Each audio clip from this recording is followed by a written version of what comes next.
There is a day that arrives for almost everyone who has done any serious work on themselves, and it does not arrive with any of the ceremony its significance deserves. It arrives in the middle of a conversation. You are sitting across from someone you have known for years, a friend, a family member, a colleague, someone whose presence in your life has been a continuous fact for so long that you have stopped examining it. And the person is saying something. They are recounting something that happened, or they are sharing an opinion they hold, or they are repeating a complaint they have been repeating in roughly the same form for as long as you have known them. And somewhere in the middle of the saying, a quiet thing happens inside you.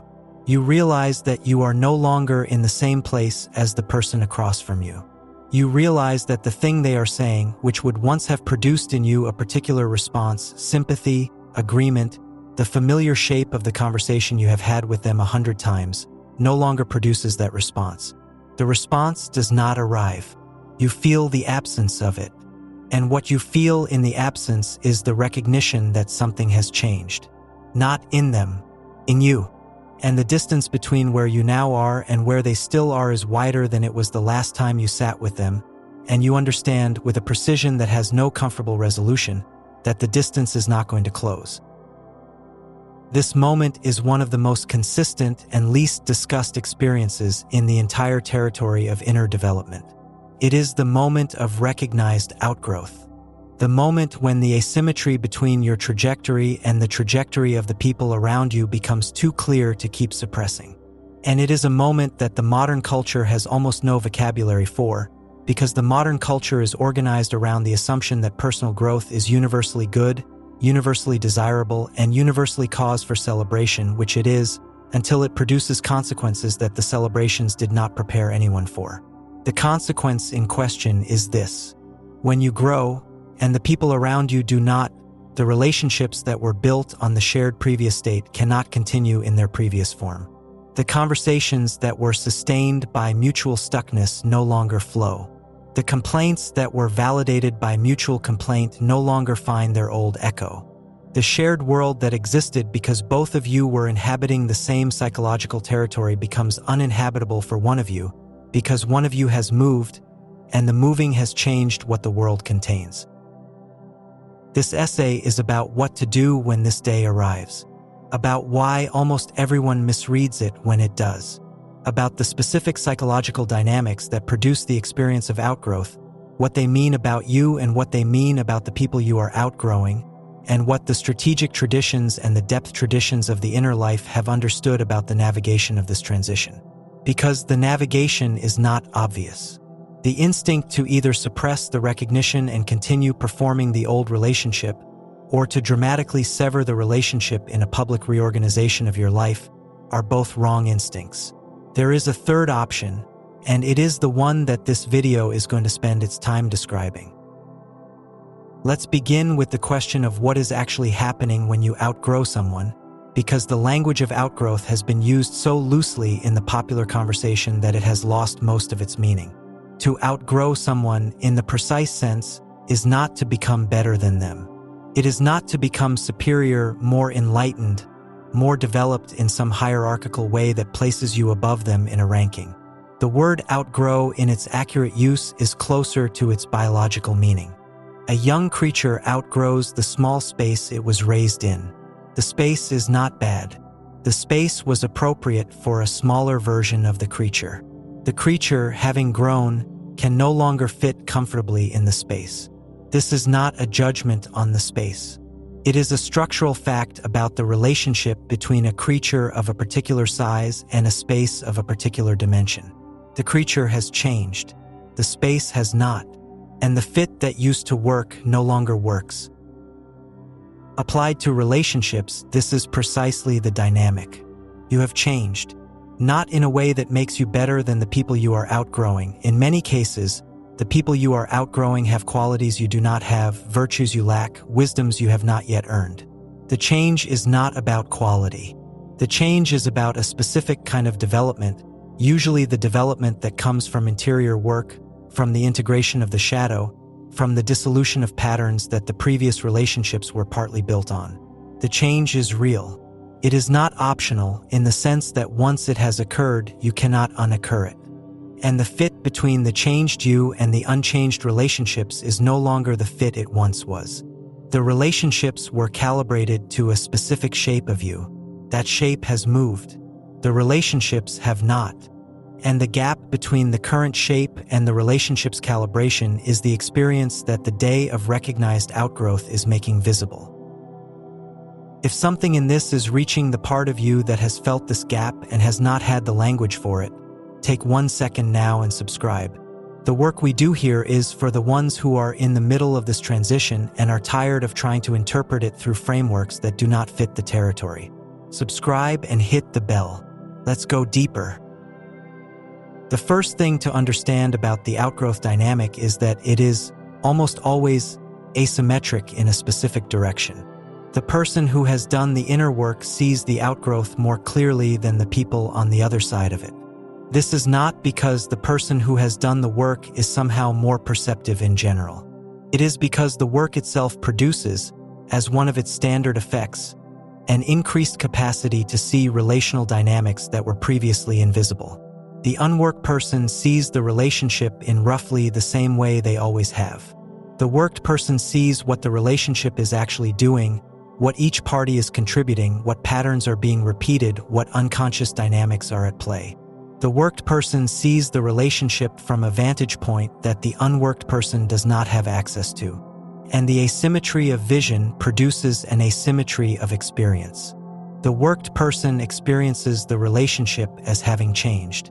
The unworked person experiences the relationship as more or less the same as it always was, with the occasional confusing sense that something is off with their friend. This asymmetry is the source of much of the difficulty in navigating the outgrowth, because the worked person cannot unsee what they have seen. They cannot return to the version of the relationship that existed before the seeing. And the unworked person cannot see what the worked person is seeing, so they cannot meet the worked person in the new place where the relationship would now need to be in order to continue. The worked person is operating with information the unworked person does not have. The unworked person is operating in a world that, from their perspective, has not changed. The two are in different worlds in a very precise sense, and the bridge between the two worlds, the bridge that was the previous relationship, is no longer sufficient to span the gap that has opened. The conventional response to this situation, in either direction, tends to be inadequate. The conventional response from the worked person is some version of attempting to bring the unworked person along, sharing the framework, recommending the books, sending the videos, trying to articulate in conversation the developments that have produced the outgrowth, in the hope that the articulation will produce in the other person the same developments. This rarely works, and it rarely works for a specific reason that is worth understanding. Development of the kind we are describing, the development that produces interior change, does not occur through information transfer. It occurs through interior work, which is something each person has to undertake on their own initiative and on their own timing. The worked person cannot do the work for the unworked person. The worked person cannot, by any amount of explanation, transfer the developments to someone who is not actively seeking them. And the attempt to do so produces, in the unworked person, exactly the response you would expect: defensiveness, dismissal, the impression that the worked person has become preachy or condescending or strange. The attempt fails, and it fails in a way that often damages the relationship further than the unaddressed outgrowth would have. The conventional response from the unworked person, when they sense the asymmetry that is developing, is some version of either pulling the worked person back or pushing them away. The pulling back response looks like the increased pressure to participate in the old patterns, the old conversations, the old shared activities, as if increased intensity of the old dynamic might restore the previous calibration. This does not work either, because the calibration is broken at a deeper level than activity can fix. The pushing away response looks like a growing coldness, a critical edge, a sense that the worked person has become difficult or self-important or has changed in ways that are not flattering. This is sometimes accompanied by direct or indirect accusations. The worked person is now too good for the old crowd. The worked person thinks they are better than everyone. The worked person has gone off the deep end with all this self-help. These accusations are sometimes sincere on the unworked person's part. They are usually inaccurate, but they have a specific function, which is to make the discomfort of the asymmetry into something that can be attributed to the worked person rather than absorbed by either party as the structural reality it is. Neither of the conventional responses produces a workable continuation of the relationship. They produce, instead, two common bad outcomes. The first bad outcome is that the worked person, exhausted by the asymmetry and the failures to bridge it, performs the old version of themselves to maintain the relationship. They suppress the developments. They stop sharing what they are seeing. They participate in the old patterns even though the old patterns now cost them more than they once did. This works in the short term in that the relationship continues to look like it is functioning. It produces, in the long term, a specific kind of corrosion. The worked person is now doubly burdened by the original developments they have undergone and by the suppression of those developments in service of the relationship. The relationship is being maintained at the cost of the worked person's continued development. And the development, once started, does not patiently wait. It produces increasing pressure for expression. And the worked person finds, eventually, that the cost of the suppression has become greater than the cost of acknowledging the outgrowth would have been. The second bad outcome is that the worked person, frustrated by the suppression option, dramatically reorganizes the relationship. The friendship is ended. The family member is cut off. The colleague is distanced. The whole social architecture of the previous life is reorganized around the new shape, often with considerable drama and considerable rhetorical justification. This response is, in some cases, the right response. There are relationships that genuinely do need to end, and the work of ending them is the right work. But in many cases, this response is an overcorrection. The relationship that was no longer fitting did not necessarily need to be destroyed. It needed to be reorganized. And the dramatic ending is, often, a refusal to do the more difficult work of finding the new shape that the relationship would need to take in order to continue. The third option, the one we said this video was going to spend its time describing, is the work of reorganizing the relationship around the new asymmetry rather than either pretending the asymmetry does not exist or using it as a reason to dissolve the connection. This is the harder and more demanding option, and it is the one that the strategic and the depth traditions tend to point toward when they discuss the navigation of this kind of transition. The reorganization has several components, and they are worth naming because each one is specific and each one requires specific work. The first component is the deliberate acceptance that the relationship will, going forward, be a different kind of relationship than it was.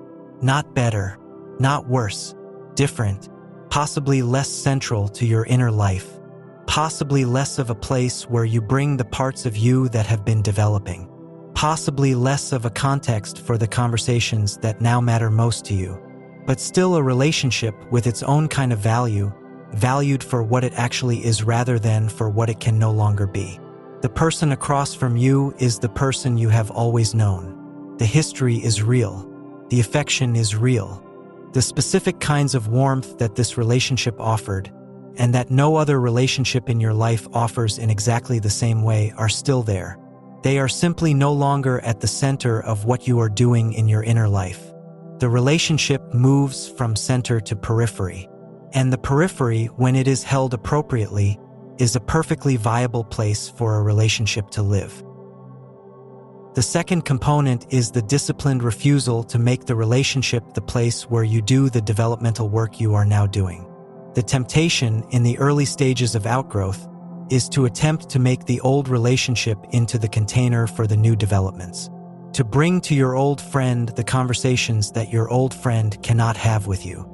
To expect your family member to recognize and validate the changes you have undergone. To require the colleague who has known you for 15 years to suddenly see and engage with the new version of you. This is asking the relationship to do something it was not built to do, and the asking produces frustration on both sides. The refusal to do this is a discipline. It involves recognizing that the developmental work needs its own context, its own people, its own conversations, and that those contexts and people and conversations are different from the old relationships that the developmental work has outgrown. The old relationships are valuable for what they were and continue to be. They are not the place for what is new, and not asking them to be that place is one of the most important acts of relational maturity available to a person in this transition. The third component is the active cultivation of the relationships that are calibrated to the current shape of you, not in replacement of the old relationships, but in addition to them.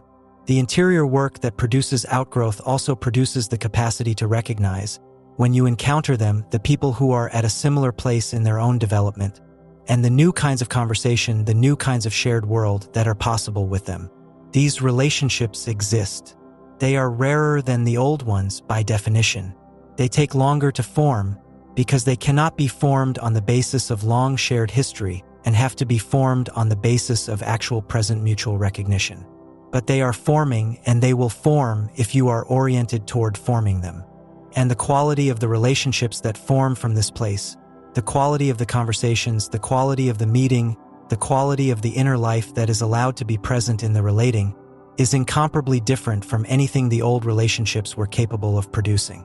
Not because the old relationships were bad, because the new relationships are calibrated to a different shape of you, and that calibration enables a different kind of contact.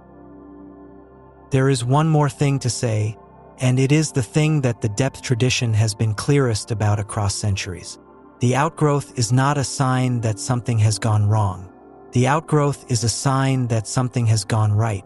The interior work has produced what interior work is supposed to produce, a more developed version of the self with corresponding consequences for the relational landscape. The discomfort of the outgrowth is the price of the development. And while the price is real and the discomfort is real, neither of them is a reason to undo the development. The development is what makes you, finally and increasingly, an actual person. And actual persons relate to other actual persons. The relationships that the development costs you were, in many cases, relationships that were sustained by both parties not being quite actual yet. The relationships that the development makes possible are relationships between actual people. The trade, when it is fully understood, is a trade in the right direction. Even when the discomfort in the middle of it makes the trade hard to see clearly.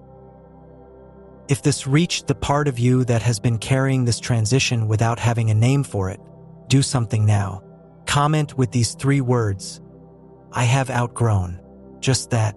So I can see how many of us are in the middle of this transition and ready to find the language for it. Give this a like if it moved something real. The next video continues into the practical work of finding and forming the new relationships that the outgrowth makes possible. It is the most useful continuation of everything we just discussed. I will see you there.